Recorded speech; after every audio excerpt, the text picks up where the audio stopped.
Um treinamento para experimentar a vontade de Deus. Rogo-vos, pois, irmãos, pelas misericórdias de Deus, que apresenteis o vosso corpo por sacrifício vivo, santo e agradável a Deus, que é o vosso culto racional. E não vos conformeis com este século, mas transformai-vos pela renovação da vossa mente, para que experimenteis qual seja a boa, agradável e perfeita vontade de Deus. Romanos 12, 1 e 2. Busquemos uma transformação genuína para que desfrutemos da vontade boa, agradável e perfeita de Deus. O contexto desses versículos nos leva a compreender que o Senhor tem uma maneira segura de nos fazer conhecer a sua vontade para nós. É um treinamento, mas para isto algumas ordenanças precisam ser observadas.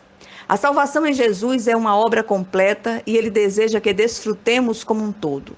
A morte vicária de Jesus Cristo na cruz do Calvário não significa apenas um seguro contra o fogo do inferno. Temos o nosso espírito recriado pelo Espírito de Deus, nos tornamos novas criaturas através do novo nascimento. Como meio de transformar os desejos da carne que habitavam em nós no trato passado, o Senhor ordena uma transformação pela renovação da nossa mente por meio da sua santa palavra. Com essa obra completa realizada em nós, poderemos desfrutar da plenitude que Ele planejou para nós. Ler a palavra, meditar nela, fazendo que ela ocupe o nosso pensamento, nos fará praticá-la. Os nossos atos são sempre o resultado do que temos no nosso coração, mente. A boca sempre fala do que está cheio o coração, contudo, o que efetivamente tem ocupado a nossa mente. Jesus planejou para nós uma vida plena, abundante. Mas será que temos experimentado essa plenitude? O que tem nos faltado? Vamos à igreja, lemos superficialmente a palavra de Deus para cumprir uma disciplina espiritual, jejuamos, dizimamos, oramos, no entanto, temos dificuldade de experimentar a vontade de Deus em nossas vidas. É fato que estamos distantes de experimentar a plenitude que Jesus prometeu. De quem é a culpa? Nossa, é claro. O maior problema para a maioria esmagadora dos cristãos é que a palavra de Deus não é uma realidade em suas vidas. Aqui o apóstolo propõe que nos entreguemos ao Senhor num sacrifício vivo.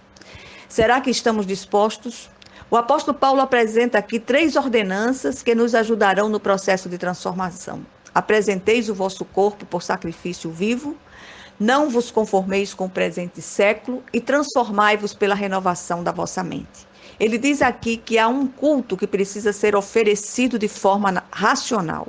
A celebração desse culto passa por nossa vontade. Precisamos levar ao altar do sacrifício os membros do nosso corpo que têm nos feito pecar. Ele começa o versículo 1 com uma ordem enfática. Rogo-vos, pois, irmãos, pelas misericórdias de Deus, que apresenteis os vossos corpos como sacrifício vivo, santo e agradável a Deus, que é o vosso culto racional. Há mudanças que precisam acontecer de forma efetiva em nossa vida. O nosso corpo não pode servir a Deus e ao maligno. Paulo está falando aqui de uma consagração do nosso corpo. E a essa consagração, o apóstolo Paulo chama de culto racional, ou seja, passa por nossa vontade, pela nossa razão.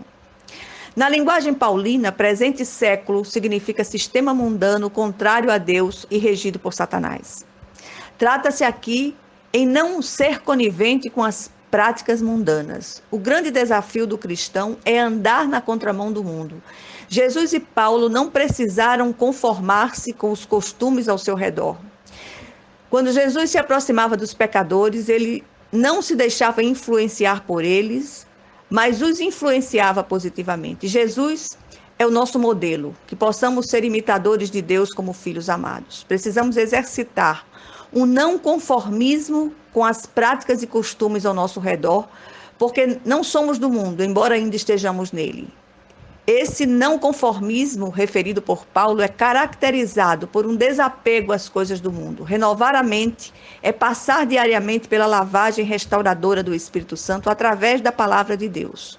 Paulo ordena aqui uma substituição do padrão de pensamentos. O que tem ocupado os nossos pensamentos? Com que os alimentamos? Com que temos que alimentá-los? Essa transformação também é chamada de santificação progressiva, ela é gradativa, demanda treinamento, disciplina e obediência. A palavra de Deus é a palavra de Deus, mas precisamos começar já, sob o comando do Espírito Santo. São os pensamentos que geram ações efetivas. Os dons devem ser exercitados segundo o chamado, a proporção da fé e da graça dadas a cada um. A unidade na diversidade.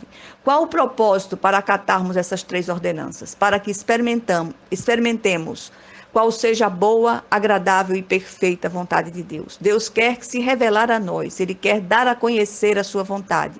Tem um plano para nós que Ele deseja revelar, para que experimentemos aquela plenitude, mas o vaso precisa estar limpo, sem o lixo do mundo.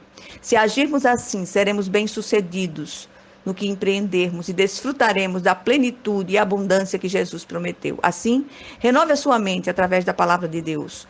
Leia a Bíblia, medite nela e a pratique. Substitua aquele velho lixo, adote o padrão de santidade proposto pelo Senhor e só então verá a manifestação da vontade boa, agradável e perfeita do Pai Celestial.